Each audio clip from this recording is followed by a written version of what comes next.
Hello, हाय, आदाब और सत श्री अकाल। एक बार फिर से आ गया हूं मैं आप लोगों के बीच, आपका हमराज आरजे अभिनव, दास्तान गोई को लेकर, यानी कि कहानियां। शुरू करता हूं प्रेमचंद की कहानी कज़ाकी। मेरी बाल स्मृतियों में कज़ाकी एक ना मिटने वाला व्यक्ति है। आज 40 साल गुजर गए, लेकिन कज़ाकी की मूर्ति अभी तक आंखों के सामने नाच रही है। मैं उन दिनों अपने पिता के साथ आजमगढ़ की एक तहसील में था। कज़ाकी जाति का पासी था, बड़ा ही हंसमुख, बड़ा ही साहसी, बड़ा ही जिंदा दिल।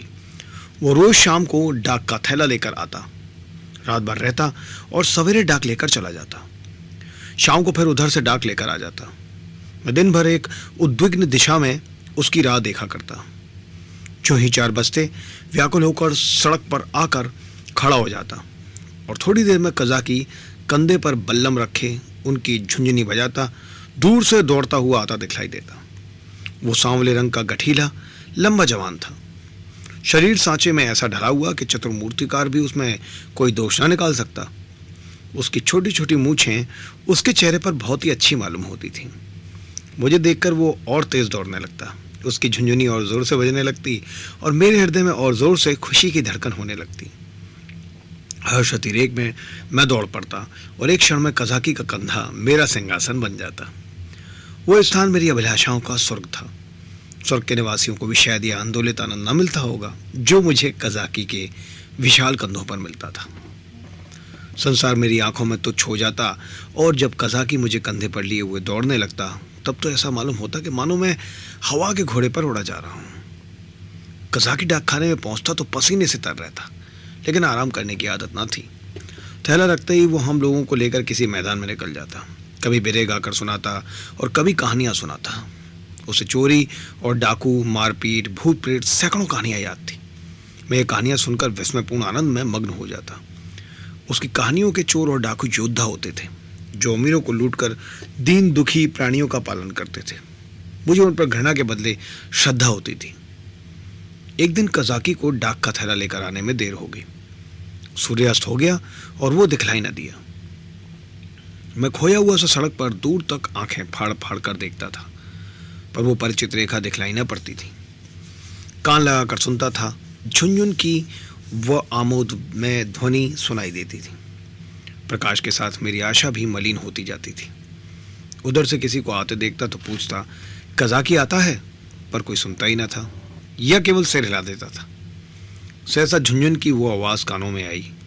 मुझे अंधेरे में चारों ओर भूत ही दिखलाई देते थे। यहाँ तक कि माताजी के कमरे में ताक पर रखी हुई मिठाई भी अंधेरा हो जाने के बाद मेरे लिए त्याज्य हो जाती थी। लेकिन वो आवाज़ सुनते ही मैं उसकी तरफ जोर से दौड़ा। हाँ, वो कज़ाकी ही था। उसके देखते ही मेरी विकलता क्रोध में बदल गई। मैं उसे मारने लगा, फिर लूट करके खड़ा हो गया। कज़ाकी ने हंसकर कहा, मारोगे? तो मैं एक चीज़ लाया हूँ, वो ना दूंगा। मैंने साहस करके कहा, जाओ, मत देना, मैं लूंगा ही नहीं। कज़ाकी, अभी दिखा दूं तो दौड़कर गोद में उठा लोगे? मैंने पिघल कर कहा, अच्छा, दिखा दो तो आकर मेरे कंधे पर बैठ जाओ, भाग चलूं, आज बहुत देर हो गई है, बाबूजी बिगड़ रहे होंगे। मैंने अकड़ कर कहा, पहले दिखा। मेरी विजय हुई। अगर कज़ाकी को देर होने का डर ना होता तो वो 1 मिनट भी और रुक गया तो शायद पासा पलट जाता। उसने कोई चीज़ दिखलाई जिस वो एक हाथ से छाती से चिपटाए हुए था। लंबा मुंह था और 2 आंखें चमक रही थी। मैंने दौड़कर उसे कज़ाकी की गोद से ले लिया। वो हिरन का बच्चा था। आह, मेरी उस खुशी का कौन अनुमान करेगा। तब से कठिन परीक्षाएं पास की, अच्छा पद भी पाया, राय बहादुर भी हुआ, पर वो खुशी फिर ना हासिल हुई। मैं उसे गोद में लिए उसे कोमल स्पर्श का आनंद उठाता घर की ओर दौड़ा। कज़ाकी को आने में क्यों इतनी देर हुई इसका ख्याल ही न रहा। मैंने पूछा, ये कहाँ मिला कज़ाकी? भैया, यहाँ से थोड़ी दूर एक छोटा सा जंगल है, उसमें बहुत से हिरन हैं। मेरा बहुत जी चाहता था कि कोई बच्चा मिल जाए तो तुम्हें दूं। आज ये बच्चा हिरणों के झुंड के साथ दिखलाई दिया। मैं झुंड की ओर दौड़ा तो सबके सब भागे, ये बच्चा भी भागा, लेकिन मैंने पीछा ना छोड़ा और हिरन तो बहुत दूर निकल गए, यही पीछे रह गया। मैंने इसे पकड़ लिया, इसी से इतनी देर हुई। ये बातें करते हुए हम दोनों डाकखाने पहुंचे। बाबूजी ने मुझे ना देखा, हिरन के बच्चों को भी ना देखा, कज़ाकी ही पर उनकी निगाह पड़ी। बिगड़ कर बोले, आज इतनी देर कहाँ लगाई? अब थैला लेकर आया है, उसे लेकर क्या करूं? डाक तो चली गई, बता इतनी देर कहाँ लगाई? कज़ाकी के मुंह से आवाज़ ना निकली। बाबूजी ने कहा, तुझे शायद अब नौकरी नहीं करनी है, नीच है ना, पेट भरा तो मोटा हो गया, जब भूखों मरने लगेगा तो आंखें खुलेंगी। कज़ाकी चुपचाप खड़ा रहा। बाबूजी का क्रोध और बढ़ा। बोले, अच्छा थैला रख दे और अपने घर की राह ले। सुअर, अब डाक लेकर आया है, तेरा क्या बिगड़ेगा, जहां चाहेगा मजदूरी कर लेगा, माथे तो मेरे जाएगी, जवाब तो मुझसे तलब होगा। कज़ाकी ने रुआंसे स्वर में कहा, सरकार अब कभी देर ना होगी। आज क्यों देर की, इसका जवाब दे।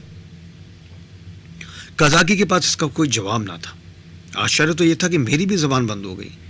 बाबूजी बड़े गुस्सेवर थे, उन्हें काम बहुत करना पड़ता था, इसी से बात बात पर झुंझला पड़ते थे। मैं तो उनके सामने कभी जाता ही ना था। वो भी मुझे कभी प्यार ना करते थे। घर में केवल 2 बार घंटे घंटे भर के लिए भोजन करने आते थे, बाकी सारे दिन दफ्तर में लिखा करते थे। उन्होंने बार बार एक सहकारी के लिए अफसरों से विनय की थी, पर इसका कुछ असर ना हुआ था। यहाँ तक कि तातील के दिन भी बाबूजी दफ्तर में ही रहते थे। केवल माताजी उनका क्रोध शांत करना जानती थी, पर वो दफ्तर में कैसे आती। बेचारा कज़ाकी उस वक्त मेरे देखते देखते निकाल दिया गया। उसका बल्लम, चपरास और साफा छीन लिया गया और उसे डाक खाने से निकल जाने का नादरी हुक्म सुना दिया। आह, उस वक्त मेरा ऐसा जी चाहता था कि मेरे पास सोने की लंका होती तो कज़ाकी को दे देता और बाबूजी को दिखा देता कि आपके निकाल देने से कज़ाकी का बाल भी बाका नहीं हुआ। किसी योद्धा को अपनी तलवार पर जितना घमंड होता है, उतना ही घमंड कज़ाकी को अपनी चपरास पर था। जब वो चपरास को खोलने लगा तो उसके हाथ कांप रहे थे और आंखों से आंसू बह रहे थे, और इस सारे उपद्रव की जड़ वो कोमल वस्तु थी जो मेरी गोद में मुंह छिपाए ऐसे चैन से बैठी हुई थी मानो माता की गोद में हो। जब कज़ाकी चला तो मैं धीरे धीरे उसके पीछे पीछे हो चला। मेरे घर के द्वार पर आकर कज़ाकी ने कहा, भैया अब घर जाओ, सांझ हो गई। मैं चुपचाप खड़ा अपने आंसुओं के वेग को सारी शक्ति से दबा रहा था। कज़ाकी फिर बोला, भैया मैं कहीं बाहर थोड़े ही चला जाऊंगा, फिर आऊंगा तो मैं कंधे पर बैठाकर कुदाऊंगा। बाबूजी ने नौकरी ले ली है तो क्या इतना भी नहीं करने देंगे? तुमको छोड़कर मैं कहीं ना जाऊंगा भैया। जाकर अम्मा से कह दो कज़ाकी जाता है, उसका कहा सुना माफ करें। मैं दौड़ा हुआ घर गया, लेकिन अम्मा जी से कुछ कहने के बदले बिलख बिलख कर रोने लगा। अम्मा जी रसोई से बाहर निकलकर पूछने लगी, क्या हुआ बेटा, किसने मारा? बाबूजी ने कुछ कहा है। अच्छा रहे तो जाओ, आज घर आते हैं, पूछती हूँ, जब देखो मेरे लड़के को मारा करते हैं। चुप रहो बेटा, अब तुम उनके पास कभी मत जाना। मैंने बड़ी मुश्किल से आवाज़ संभाल कर कहा, कज़ाकी। अम्मा ने समझा कज़ाकी ने मारा है। बोली, आने दो कज़ाकी को, देखो खड़े खड़े निकलवा देती हूँ। हरकारा होकर मेरे राजा बेटा को मारे, आज ही तो साफा बल्लम सब छिनवा लेती हूँ। वाह। मैंने जल्दी से कहा, नहीं, कज़ाकी ने नहीं मारा, बाबूजी ने उसे निकाल दिया है, उसका साफा बल्लम छीन लिया, चपरास भी ले ली। अम्मा, ये तुम्हारे बाबूजी ने बहुत बुरा किया। वो बेचारा अपने काम में इतना चौकस रहता है, फिर उसे क्यों निकाला? आज उसे देर हो गई थी। ये कहकर मैंने हिरन के बच्चे को गोद से उतार दिया। घर में उसके भाग जाने का भय ना था। अब तक अम्मा की निगाह भी उस पर ना पड़ी थी। उसे फुदकते देखकर उसे ऐसा चौंक पड़ी और लपक कर मेरा हाथ पकड़ लिया कि कहीं वो भयंकर जीव मुझे काट ना खाए। मैं कहाँ तो फूट फूट कर रो रहा था और कहाँ अम्मा की घर का घबराहट देखकर खिलखिलाकर हंस पड़ा। अरे ये तो हिरन का बच्चा है, कहाँ मिला? मैंने हिरन के बच्चे का सारा इतिहास और उसका भीषण परिणाम आदि से अंत तक क्या सुनाया। अम्मा ये इतना तेज भागता था कि कोई दूसरा होता तो पकड़ ही ना सकता। सनसन हवा की तरह उड़ता चला जाता था। कज़ाकी 5-6 घंटे तक इसके पीछे पीछे दौड़ता रहा, तब कहीं जाकर बच्चा मिला। अम्मा जी, कज़ाकी की तरह कोई दुनिया भर में नहीं दौड़ सकता, इसी से तो देर हो गई, इसलिए बाबूजी ने बेचारे को निकाल दिया। चपरास, साफा, बल्लम सब छीन लिया। अब बेचारा क्या करेगा, भूखा मर जाएगा। बाहर तो खड़ा है, कहता था अम्मा जी से मेरा कहा सुना माफ़ करवा देना। अब तक अम्मा जी मेरे वृतांत को दिल लगी समझ रही थी। शायद वो समझती थी कि बाबूजी ने कज़ाकी को डांटा होगा, लेकिन मेरा अंतिम वाक्य सुनकर संशय हुआ कि सचमुच कज़ाकी को कहीं बर्दाश्त तो नहीं कर दिया क्या। बाहर आकर कज़ाकी कज़ाकी पुकारना लगी, पर कज़ाकी का कहीं पता ना था। मैंने बार बार पुकारा, लेकिन कज़ाकी वहाँ ना था। खाना तो मैंने खा लिया, बच्चे शौक में खाना नहीं छोड़ते, खासकर जब रबड़ी भी सामने हो। मगर बड़ी रात पड़े तक सोचता रहा कि मेरे पास रुपए होते तो 1 लाख रुपए कज़ाकी को दे देता और कहता बाबूजी से कभी मत बोलना, बेचारा भूखों मर जाएगा, देखूं कल आता है कि नहीं। अब क्या करेगा आकर, मगर आने को कह गया है तो मैं कल उसे अपने साथ खाना खिलाऊंगा। यही हवाई किले बनाते बनाते मुझे नींद आ गई। दूसरे दिन मैं दिन भर अपने हिरन के बच्चे के सेवा सत्कार में व्यस्त रहा। पहले उसका नामकरण संस्कार हुआ, मुन्नू नाम रखा गया। फिर मैंने उसका अपने सब हमजोरियों और सहपाठियों से परिचय कराया। दिन भर में वो मुझसे इतना हिल गया कि मेरे पीछे पीछे दौड़ने लगा। इतनी ही देर में मैंने उसे अपने जीवन में एक महत्वपूर्ण स्थान दे दिया। अपने भविष्य में बनने वाले विशाल भवन में उसके लिए अलग कमरा बनवाने का भी निश्चय कर लिया। चारपाई, सैर करने की फिटन आदि की भी आयोजना कर ली। लेकिन संध्या होते ही मैं सब कुछ छोड़ छाड़ कर सड़क पर जा खड़ा हुआ और कज़ाकी निकाल दिया गया। अब उसे यहाँ आने की कोई ज़रूरत नहीं रही। फिर न जाने क्यों मुझे यह आशा हो रही थी कि वो आ रहा है। एकाएक मुझे ख्याल आया कि कज़ाकी भूखों मर रहा होगा। मैं तुरंत घर आया। अम्मा दियाँ बत्ती कर रही थी। मैंने चुपके से एक टोकरी में आटा निकाला। आटा हाथों में लपेटे टोकरी से गिरते आटे की एक लकीर बनाता हुआ भागा। आकर सड़क पर खड़ा ही हुआ था कि कज़ाकी सामने से आता दिखलाई दिया। उसके पास बल्लम भी थी, कमर में चपरास भी थी, सिर पर साफा भी बंधा हुआ था। बगल में डाक का थैला भी बंधा हुआ था। मैं दौड़कर उसकी कमर से चिपट गया और विस्मित होकर बोला, तुम्हें चपरास और बल्लम कहाँ से मिल गया कज़ाकी? वो चपरास किस काम की थी भैया? वो तो गुलामी की चपरास थी। ये पुरानी खुशी की चपरास है। पहले सरकार का नौकर था, अब तुम्हारा नौकर हूँ। कहते कहते उसकी निगाह टोकरी पर पड़ी जो वहीं रखी थी। बोला, ये आटा कैसा है भैया? मैंने सकुचाते हुए कहा, तुम्हारे ही लिए तो लाया हूँ, तुम भूखे होगे, आज क्या खाया होगा? कज़ाकी की आंखें तो मैं ना देख सका, उसके कंधे पर बैठा हुआ था। हाँ, उसकी आवाज़ से मालूम हुआ उसका गला भर आया है। बोला, भैया क्या रूखी रोटियाँ खाऊंगा? दाल, नमक, घी, और तो कुछ नहीं है। मैं अपनी भूल पर लज्जित हुआ।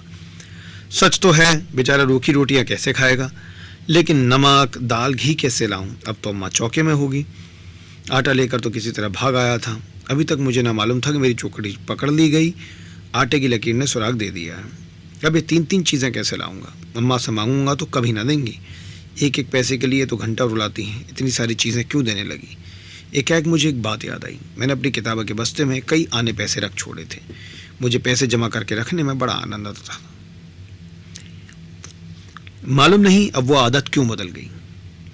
अब भी वही हालत होती है तो शायद इतना फाके मस्त ना रहता।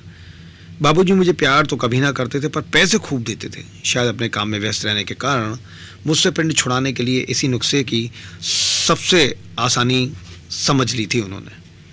पर इनकार करने में मेरे रोने और मचलने का भय था। इस बाधा को वो दूर से ही टाल देते थे। अम्मा जी का स्वभाव इससे ठीक प्रतिकूल था। उन्हें मेरे रोने और मचलने में किसी काम में बाधा पड़ने का भय ना था। आदमी लेटे लेटे दिन भर रोना सुन सकता है, हिसाब लगा तो वो जोर की आवाज़ से ध्यान भटक जाता है। अम्मा मुझे प्यार तो बहुत करती थी, पर पैसे का नाम सुनते ही उनकी त्योरियाँ बदल जाती थी। मेरे पास किताबें न थी। हाँ, एक बस्ता था जिसमें डाकखाने के 2-4 फॉर्म तय करके पुस्तक में रखे हुए थे। मैंने सोचा, आटा, दाल, नमक और घी के लिए क्या उतने पैसे काफ़ी ना होंगे? मेरी तो मुट्ठी में नहीं आते। ये निश्चय करके मैंने कहा, अच्छा मुझे उतार दो तो मैं दाल और नमक ला दूँ, मगर रोज़ आया करोगे ना? भैया खाने को दोगे तो क्यों ना आऊँगा, मैं रोज़ खाने को दूंगा तो मैं रोज़ आऊँगा। मैं नीचे उतरा और दौड़कर सानी पूंजी उठा लाया। कज़ाकी को नेज़ बुलाने के लिए उस वक्त मेरे पास कोहिनूर हीरा भी होता तो मैं उसकी भेंट करने में मुझे पशुपेश ना होता। कज़ाकी ने विस्मित होकर पूछा, ये पैसे कहाँ पाए भैया? मैंने गर्व से कहा, मेरे ही तो हैं।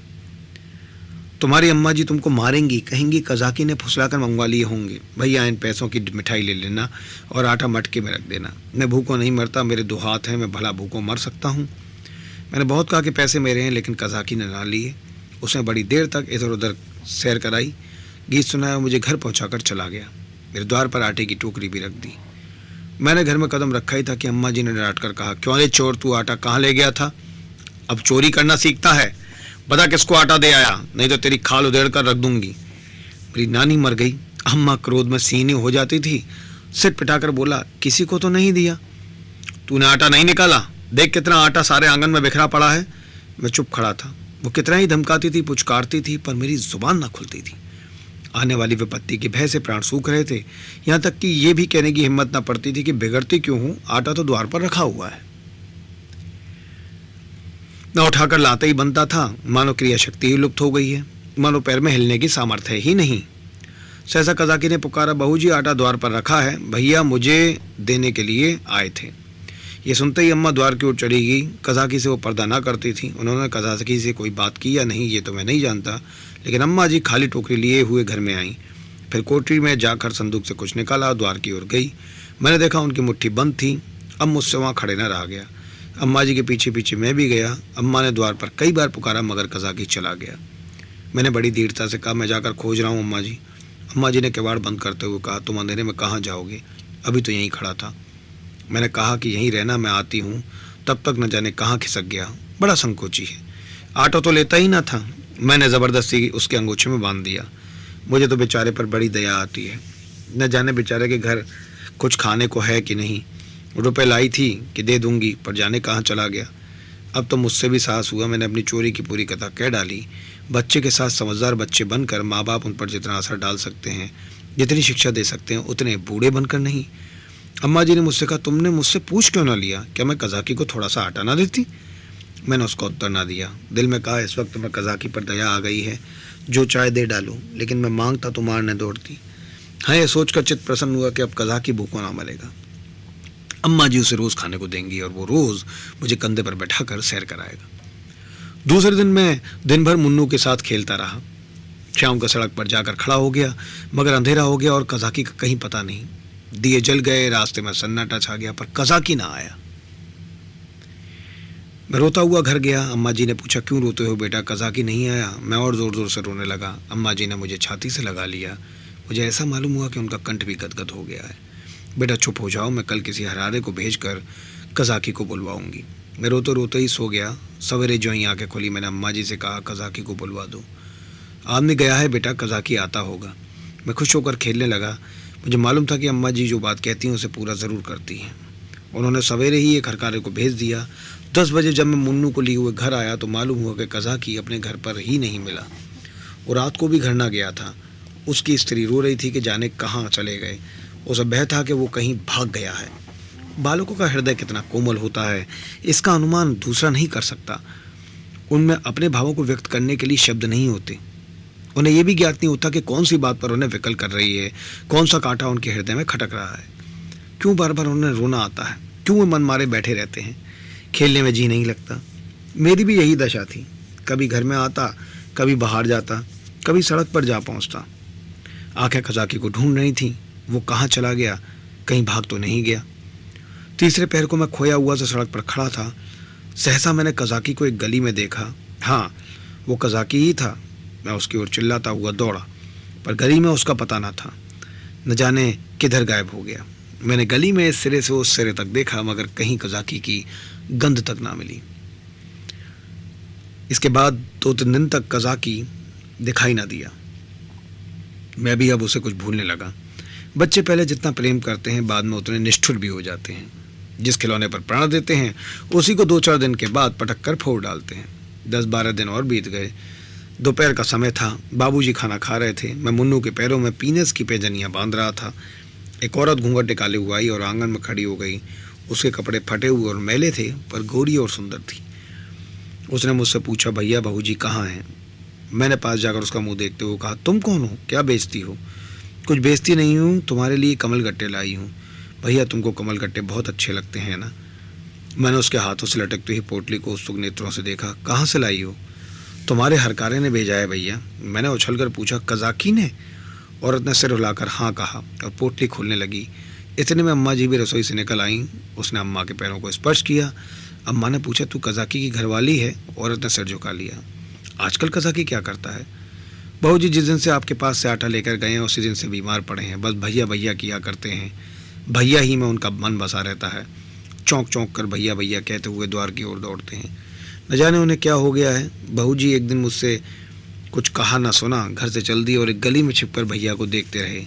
जब भैया ने उन्हें देख लिया तो भागे और तुम्हारे पास लजाते हुए आए। अगला अंक पेश करता हूँ कल।